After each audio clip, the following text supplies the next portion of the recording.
gitu. Saya tuh nggak sengajanya tuh bodohnya aku kayaknya sih. Saya kan itu buat pipis ya, buat pipis. Aku habis kencing, terus balik lagi ke tempat temannya pada situ. Awal mula kecil mas, kayak korek api, sekorek api benar-benar kecil. Cuman saya tak lihat kok, besar mas.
Oke, selamat malam sahabat Restu, teman Restu Wahyu dimanapun berada. Semoga kita selalu sehat selalu, ya, dilindungi oleh Allah Subhanahu Wa Taala, dan semoga rezeki kita dilancarkan oleh Allah. Semoga kita selalu diberikan panjang umur, ya, sehat selalu, seperti itu. Malam kali ini kita kedatangan yang mungkin sudah tidak asing lagi, Sandra Liau. Bukan ya, bukan. Tas dulu Mas Sandra. Oke. Di ngobrol santai hari ini malam ini pukul 12.30 ya. Mantap. Setengah 12. Kembali lagi kita nggak berada di mana-mana, Mas Sandra. Kita sedang vakum penelusuran karena nggak ada yang ngizinin. Kesulitan kita untuk mencari sebuah tempat itu karena perizinan. Ya, Yang jelas perizinan. Oke. Di sini kita bakal berbincang-bincang dengan Mas Chandra yang sebelumnya menjadi seorang narasumber di penelusuran di episode sebelumnya mas. Episode sebelumnya yang pertama di Perumahan Kosong Purwokerto, ya, yang terletak di Sumbang ya. Ya, Sumbang. Kemudian yang terakhir itu yang paling terbaru yang kita penelusuran di Gang Mayong, ya, yang kebetulan itu adalah rumah Belanda. Yang kebetulan itu adalah sebuah lorong menuju pesugihan Gunung Ngawi. Ya, tanpa berbahasa basi lagi Mas Chandra. Ini Mas Chandra seorang yang bisa dibilang kayak apa ya? Supel ya. Bisa dibilang orang yang supel, mudah akrab dengan orang baru. Iya ya. Langsung aja Mas Chandra. Di sini Mas Chandra sudah tahu. Ya, Restu Wahyu itu kan membahas tentang mistis horor. Menguak sebuah cerita, menguak sebuah misteri yang berada di suatu tempat. Namun saat ini kita ngobrol santai dengan Mas Chandra. Mas Chandra, selama penelusuran bersama Restu Wahyu lah, ini Mas Chandra pernah nggak, maksudnya kan biasanya kalau tim Restu Wahyu itu kan penelusuran ke suatu tempat itu pasti ada sosok ya, mungkin nggak ramah, mungkin ada sosok Iya. yang usil, kemudian ikut ke rumah. Jadi gini Mas Udin, saya semenjak ikut Mas Udin penelusuran ya dari awal sampai sekarang ini saya udah menjadi bintang tamu 3 episode berarti 3 Mas. episode. Ini bintang tamunya gak ada yang lain apa gimana ini? Mas Andrea mulu, Mas Andrea mulu ya. Tapi saya suka sih penelusuran kayak gini, saya menjadikan pengalaman saya ikut serta kayak gini, kayak ibaratnya di misteri kayak gini lah ya. Untuk masalah kalau ikut ke rumah, ikut ke rumah dari awal kita penelusuran ya Mas Udin, dari awal saya ikut episode Mas Udin sampai sekarang, alhamdulillah nggak ada ya Mas Udin. Nggak ada sama sekali. Cuma kalau yang lain hal-hal yang kalau mungkin bukan bersama saya, mungkin dari suatu tempat atau mungkin dari mana gitu, pernah nggak mengalami hal-hal kejadian yang seperti itu? Kalau saya itu tipikal orangnya ya Mas Udin ya. Kalau saya itu tipikal orangnya tuh peka ya, maksudnya bisa merasain gitu loh. Saya tuh pernah sih mengalami namanya yang bener-bener tuh saya pernah awalin sama saya alamin pertama itu. Saya pernah alamin tuh benar-benar. Saya itu kan kalau malam tuh ya kita itu duduk di depan rumah di teras, ya, ngopi lah, santuy coy, tibu muslihat. Jadi saya tuh di depan rumah jam berapa sih ya? Kalau saya keluar tuh di depan rumah sekitar jam 12 sampai kalau nggak sampai jam 12 sampai jam 4 subuh di rumah, di depan rumah main apa. Saya tuh di sebelah rumah saya itu kan banyak pohon ya. Pohonnya itu pohon pisang. Kalau orang kata tuh, orang lain kalau kata tuh kalau ada pohon pisang tuh banyak ada pocongnya. Kalau saya dengar ya, saya pribadi. Saya itu merasakan tuh kayak di situ kayak ada orang. Kayak ada orang melihatin saya terus. Cuma saya tuh tak lihat balik, tak cariin kemana-mana ini nggak ada. Cuma perasaan saya tuh kayak seakan tuh kayak ada orang di situ. Tapi dilihat dengan kasat mata ini ya, kayak mata ini dilihat kayak manusia yang melihat ada orang. Di situ benar-benar udah jam 12 ya, sekitar jam berapa sih ya? Jam 1 lah ya. Kalau jam 1 kan orang udah jarang keluar ya. Paling cuma saya doang di depan rumah.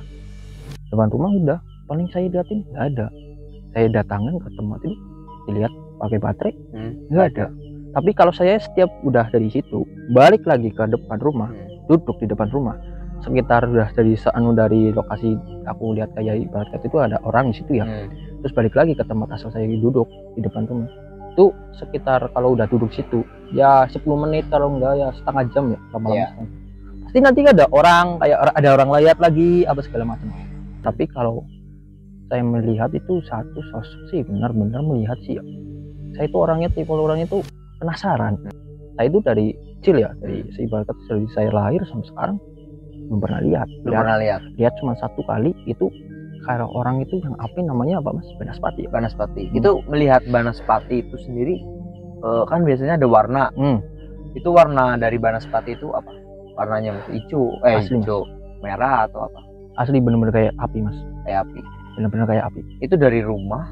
Bukan Mas. Apa saja? Tujuannya ke rumah atau mungkin itu kemana gitu? Maksudnya ke suatu tempat mana gitu? Lagi lewat di ibaratnya di sini ya daerah orang-orang ngapak bilang ya, bulak lah ya, sawah-sawah ya. Berhenti, tapi di situ bukan aku doang ya. Ada teman lagi. Ada orang empat orang. Ini boleh cerita nih orangnya nih. Yang satu namanya Ojan, yang satu Ojan, terus yang dua namanya Fauzi, Ojan sama Mbok. Iya. Sama itu, soalnya itu kakak adik. Oh, kakak adik. Ya. Terus cewek dua. Misalnya kan aku lagi lewat nih, cewek. Saya lewat, saya nggak tahu tuh teman saya lewat aja. Lewat, terus saya dipanggil. Hei, dia dipanggil nih. Sana. Itu kan dipanggil. Akhirnya saya balik lagi nih. Putar arah, balik lagi. Oh, ternyata teman saya. Saya nongkrong di situ nih sebentar. Itu masih sekitar bisa. Enggak, situ sekitar jam 10. Belum tengah malam ya. Jam 10 lewat situ. Itu ya aku duduk situ yang ngopi lah ya. Ngopi, duduk sambil bentar. Tuh. Saya itu nggak sengajanya tuh bodohnya aku kayaknya sih. Saya kan itu berat pipis ya. Berat pipis. Saya tuh benar-benar udah ketahan ya. Orang kalau dia berat pipis mah udahlah, buang aja gitu kan. Sembarangan. Iya. Kayak gitu sembarangan. Awal aku tuh buang pipis ya. Pipis dulu. Aku kira udah permisi, udah fan aja ya, aman-aman aja kan. Aku habis kencing terus balik lagi ke tempat itu, temannya dari situ. Saya lihat pertama, saya yang lihat. Apa itu? Sosok? Enggak, itu benar-benar kayak Banaspati ya. Oh ya, itu Banaspati. Berarti awal mulai kecil mas, Terus? kayak korek api, sekorek api benar-benar kecil. Tiba-tiba? Cuman saya tak lihat tuh benar besar mas. Terus segede apa? Maksudnya ukuran dari Banaspati itu segede apa? Kayak orang kayak kebakaran Orang tau kebakar. mas, kebakaran tau, kayak gitu. Ya kan? Saya lihat terus saya bilang ke temennya, weh itu apa itu? Banaspati. Terus teman saya bilang, bisa diam, jangan nyalain lampu segala macam. Nanti kalau nyalain lampu malah ditatangin. Gitu. Ya. Oke, saya fan aja nggak fan. Tiba-tiba tuh bener-bener langsung hilang mas. Bener-bener nggak ada cahaya, langsung slap hilang. Ya, aku lihat bagaimana mata aku sendiri. Berarti empat apa? Teman-temannya tadi? Iya, lihat semua. Bukan aku toh, tapi saya empat orang di situ lihat semua. Iya, terus bener-bener lihat itu tiba-tiba langsung hilang. Gede banget. Terus tiba-tiba langsung hilang. Segede apa diameternya? 1 meter? Kayak orang kebakaran tuh, bakar nggak sih? Iya. Kayak gitu mas. Cuman itu nggak kayak cuman bener-bener api, bus itu loh, kayak orang bakar. Bener-bener kayak api mas. Kayak orang bakar. Iya gitu. Akhirnya saya tuh lihatnya, hilang. Saya kan panik ya. Saya kabur sendiri mas. Yang lain? Iya di situ. Pernah nggak datengin sumber api itu? Enggak mas, nggak berani lah. Nggak berani. Saya langsung ini loh, saya lihat setelah api itu Pak Kiai berarti padam, hilang, itu langsung lari mas, langsung naik motor, lari bilang ke teman, lari aja weh, nyawa taruhannya weh, langsung gitu, nyawa taruhannya. Akhirnya saya pergi sendiri, temannya enggak. Saya pergi sendiri, langsung saya ke rumah temannya, cerita, bilang, saya lihat Banaspatinya segala macam di sana lah. Lah di tempat itu emang di daerah itu tuh benar-benar orang sekitar situ emang percaya kalau di situ tuh ada benar-benar angker lah. Di tengah sawah tuh ada itu, pinggirnya itu kayak pohon jati, tau nggak sih? Iya, berarti kayak ada kayak semacam pulau tumbuhan itu kan? Iya, kayak hutan cuma sepentak doang itu. Sih. Datang ke situ lagi, terus saya datang ke situ lagi, temannya masih di situ. Gimana? Yang dia bilang, loh kenapa nggak kabur coy? Terus abis itu ya, setelah udah habis dari situ pulang dari tempat situ ya, ke rumah temannya, cerita segala macam ke temannya bilang, emang sebelahnya di situ ada kayak apa sih, sumur ya? Iya, sumur kosong. Ada tempatnya. Iya, sumur kosong. Cuman tuh sumurnya tuh udah benar rata sama tanah. Tertimbun. Ya, rata sama tanah udah timbun. Lah, nggak sengajanya tuh aku tuh kencing itu di atasnya. Enggak, malah ya sekitar sebelahnya. Enggak 1 meter, tapi ya 50 meter gitu. Aku tuh justru panik ya. Anjir. Aku udah nggak tahu sih kalau berarti posisinya setelah kencing itu nyala. Terus itu nyala. Habis kencing itu setelah itu nyala. Dan itu udah nyala gitu. Terus panik ya, kira kan di situ tuh nggak ada sumur kayak gitu. Gak ada sumur sama sekali, soalnya kan aku nggak tahu dari situ ya. Akhirnya ceritain sama temennya apa segala macam, aku pikirannya aduh takutnya tuh pulang ikut apa sama gue ya, tapi alhamdulillah sih enggak ya. Oh, diceritain sama temennya, akhirnya tuh nggak berani pulang nih lewat situ, soalnya kan satu jalur doang ya, di jalurnya cuma itu doang kalau saya pulang ke rumah, dari rumah temennya ke rumah saya, aku pulangnya cuma jalur itu. Akhirnya saya tuh nginep di situ 1 malam. Soalnya kan biasanya kalau sawah itu pasti kan ada sebuah kayak pulau di tengah. Itu memang terkenalnya angker. Kalau setiap daerah pasti ada kayak gitu. Tapi gini mas, pulaunya itu bukan di tengah-tengah sawah mungkin mas. Jadi kita jalan seperti ini ya, kayak jalan setapak biasa, jalan. Cuman itu jalannya itu ke kanan kiri itu blok semua mas. Iya. Itu benar-benar sebelah jalan. Cuman kalau udah sekitar jam 9 ke atas udah sepi. Berarti emang jarang orang yang lewat situ ya? Jarang, paling jarang. Kayak kalau lewat situ ya orang yang nggak penakut sih. Mungkin juga karena orang-orang situ aja kali. Iya, mungkin ya orang sekitar daerah situ yang udah tahu, udah biasa lewat situ paling ya fan aja lewat situ, nggak ada ya masa bodoh, udah tahu. Itu lokasinya di mana? Itu kalau boleh tahu sih ya lokasinya itu di Desa Sukawera, kecamatannya Padamara, kabupatennya masih Purbalingga. Padamara, Sukawera itu berarti arah ke Purwokerto. Iya tuh. Iya. Berarti Di lokasinya itu pinggir jalan persis berarti ya? ini pinggir jalan persis, cuman jalan persisnya itu benar-benar sepi, kayak nggak jalan besar itu loh. Kalau jalan besar kan pasti otomatis ramai kan, orang-orang berlewat, tapi itu enggak, benar-benar kayak di tengah bulak, kanan kiri bulak segala macam. Tapi emang orang-orang di situ ya pada, saya setahu saya ya dari teman saya di situ diceritain lah segala macam, emang di situ tuh angker, ada kadang suara bunyi kuda mas, tengah malam kuda. Sama kayak sini dong. Di sini juga. Kalau di Islamic Center ya, pas saya penelusuran di sini itu emang ada sosok kuda juga. Merinding aku mas. Emang ada sosok kuda juga di sini.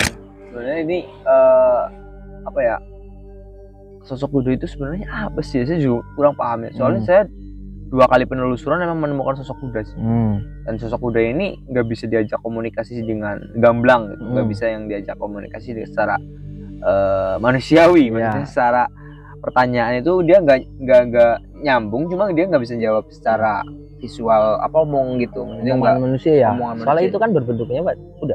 Iya, cuma kan kalau hal semacam itu pasti kan ada kolaborasi dengan manusia, maksudnya pasti ada setengah badan manusia atau setengah kepalanya manusia, apa badannya kuda atau badannya kuda kepalanya manusia, itu kan pasti itu ada suatu kolaborasi dengan manusia. Dan memang itu ya, ada kayak suara kuda loh, kuda gitu loh. Kayak atau mungkin di situ ada dulunya itu petilasan, Mas Chandra. Tapi setahu saya sih, pernah nggak dengar maksudnya sebuah cerita dari rakyat itu bahwasanya di situ dulunya pernah dijadikan sebuah tempat buat petilasan makanan di Ponorogo, atau mungkin pahlawan zaman dulu kan biasanya kalau itu kan perang pakai kuda. Itu mungkin apakah ada cerita dari masyarakat seperti itu, apa emang nggak ada cerita sama sekali gitu? Kalau di situ nggak ada petilasan mas. Nggak ada petilasan. Di tengah sawah tuh ada satu kolam itu ya kolamnya orang sih ya, cuman kan dipagar ya. Lagunya itu dari situ mas. Soalnya tuh jalan tuh kanan kiri tuh pohonnya tinggi mas, rimbun sini sawah udah kita masuk kayak udah kayak masuk terowongan itu. Ya kalau dilihat memang mistis ya, nggak ada petilasan sama sekali, cuman katanya sih di situ ada di kolamnya itu yang suara kuda itu. Cuman saya alhamdulillah sih nggak lihat yang itu ya, cuma lihatnya Banaspati doang di sini. Itu benar-benar pengalaman saya sih ya, pertama yang lihat Banaspati itu benar live secara langsung itu di depan mata, gedenya ya mungkin bermeter-meter ya. Kayak kebakaran mas, kayak kebakaran mas, asli kayak kebakaran benar-benar. Wah gila sih, pada pertama kali lihat dari seumur hidup lagi. Pertama kali saya lihat tuh, benar-benar saat itu gitu loh. Saya lihat tuh di YouTube segala macam tuh benar-benar kayak bola ya bundar. Sebenarnya kalau di dunia medis itu banyak sekali ya sebuah misteri yang perlu dibongkar, namun setiap daerah, setiap tempat itu pasti kan memiliki sebuah cerita sendiri, memiliki sebuah cerita rakyat sendiri, memiliki sejarah sendiri. Itu kita tidak bisa memastikan satu jalan. Ya ketika kita berbicara tentang misalkan Banaspati, ada juga yang bisa dibilang ini ini ilmu santet nih, ini ilmu guna-guna nih. Ada juga yang berpikiran bahwasanya ini adalah sebuah pusaka yang menempati tempat itu adalah sebuah penjaga tempat itu, dan itu nggak bisa diambil. Mungkin ada juga orang yang bilang, ini katanya kalau warna ini bisa diambil, suruh diambil. Ini kalau warna ini milik orang, ini kalau warna ini beda lagi gitu kan. Saya banyak sekali sebuah versi yang dimana itu sebuah cerita masing-masing, nggak bisa yang dijadikan sebuah patokan bahwasanya ini adalah sebuah ini adalah sebuah ini. Itu masing-masing, dan juga itu bagaimana orang itu melihat, dan bagaimana kan banyak orang yang lebih tahu dari saya, lebih tahu dari Mas Chandra ya, mungkin penglihatan yang lebih dari kita apalagi kan kita secara awam melihat hal-hal seperti itu tuh yang nggak terlalu detail, nggak terlalu spesifik ya, itu hanya sekedar ya anggaplah itu sebagai apa ya, kayak bunga tidur gitu ya, sekejap aja gitu. Ada lagi satu pengalaman ya, satu pengalaman nih. Kalau orang sini kan bilangnya reprop, tahu nggak sih? Ya, yang tindihan gitu loh. Ya. Yang kalau tidur itu susah bangun gitu. Ya, kayak semacam kita lihat kayak benar-benar kayak ngimpi, cuman nyata. Gitu kan. Saya tahu satu kali pernah itu. Diceritain tuh ya sama pengurus kos itu. Kan depan kosnya itu kan pohon mangga Gede. besar, gede mas. Katanya di situ kan ada ceweknya ya, cewek entah itu kuntilanak apa segala macam. Teman saya diceritanya sih emang ada penunggunya lah. Ya, jam 12 saya tidur di kos saya. Tidur di kos sih benar-benar tidur, udah pulas ya, udah pulas tidur. Cuman sekitar jam berapa saya nggak tahu, udah pulas banget tidurnya. Saya itu benar-benar kayak di atas saya itu ada orang mas, perempuan kayak gitu. Biasa saya ada orang, saya tuh nyadar mas, benar-benar sadar loh. Posisi saya sadar udah mulai gini. Tapi itu alhamdulillahnya sih mukanya nggak kelihatan ya, kayak cuman rambut ke bawah. Bener-bener nyata kali Pak, nyata banget.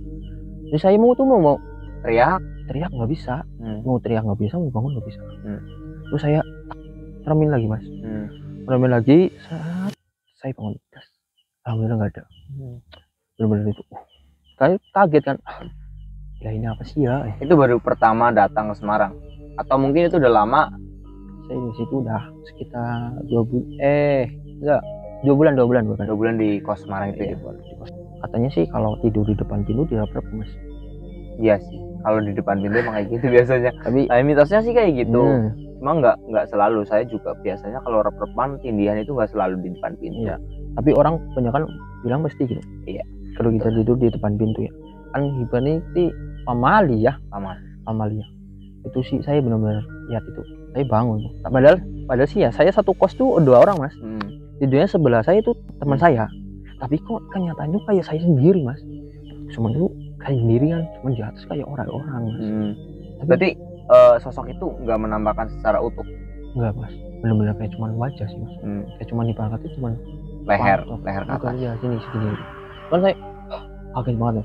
Akhirnya saya cerita nih teman saya. Teman saya juga mengalami mas. Rep-repan juga, iya. Tindihan juga. Iya nggak apa-apa juga. Tapi sebelum saya kayak gitu. Oh berarti temennya Taat cerita setelah Mas Chandra cerita kejadian. Nah, setelah kejadian saya cerita nih sama temennya cuma ngerasain gitu, juga pernah di sini. Cuman baru bilang kalau saya udah setelah saya aku juga pernah gitu ya. Iya gitu. Diceritainnya tuh yang penunggu di rumah, penunggu di pohon itu depan kos itu kan pohon mangga ya. Iya. Diceritainnya pas saya istirahat dibilangin ini di pohon ini ada penunggunya. Jadi kepo ya, nungguin siapa nih? Cewek dulu. Akhirnya saya bingung. Wah, padahal saya tuh kalau di kos tuh tidurnya malam mas. Di depan loh. Saya duduk di depan benar-benar kalau saya duduk kayak gini mas. Duduk kayak gini tuh depan saya itu pohon itu loh. Pohon benar-benar. Wah, pohon. Tapi kan saya sering main HP itu mengabaikan ya. Terus nggak tahu. Akhirnya saya tahu dari itu kalau duduk di depan situ saya was-was lah kadang. Takut nih ada apa nih? Iya. Tapi kalau di situ saya sih emang orangnya sih nggak bisa lihat, cuman bisa ngerasain ya mas. Cuman saya nggak tahu di daerah mana kita ada sosok itu nggak tahu. Taunya energinya ada ke badan gitu. Jadi awal saya masuk ini mas, itu benar-benar perut saya mual mas, yakin mual terus sesak dadanya. Oh ya kanan kiri, saya kan penasaran kok ada apa gitu. Jadi benar-benar kalau saya pribadi saya lihat benar-benar ini mistis banget mas. Tempat ini belakang. Ya, saya mistis. Saya juga pernah lihat channel Mas ya. Kan udah penulisan di sini kan? Iya. Saya udah lihat channel Mas di sini. Gimana mistisnya gini? Ini aslinya sih gedung apa sih? Dulunya sih Islamic Center, yang dulunya ini mau dijadiin Islamic Center namun ya terbengkalai lah karena mangkrak dananya disalahgunakan. Tapi benar-benar termasuknya kalau kita lola benar tuh ini luas ya, aslinya luas banget. Ini ya gitulah, namanya juga oknum. Mungkin itu saja yang dapat diceritakan oleh Mas Chandra. Ya ini udah baterai lemah ternyata mic-nya. Oke. Terima kasih, see you next time. Terima kasih Mas Chandra terus dulu. Jangan lupa like, comment, and subscribe. Oke guys, sampai jumpa, selamat malam.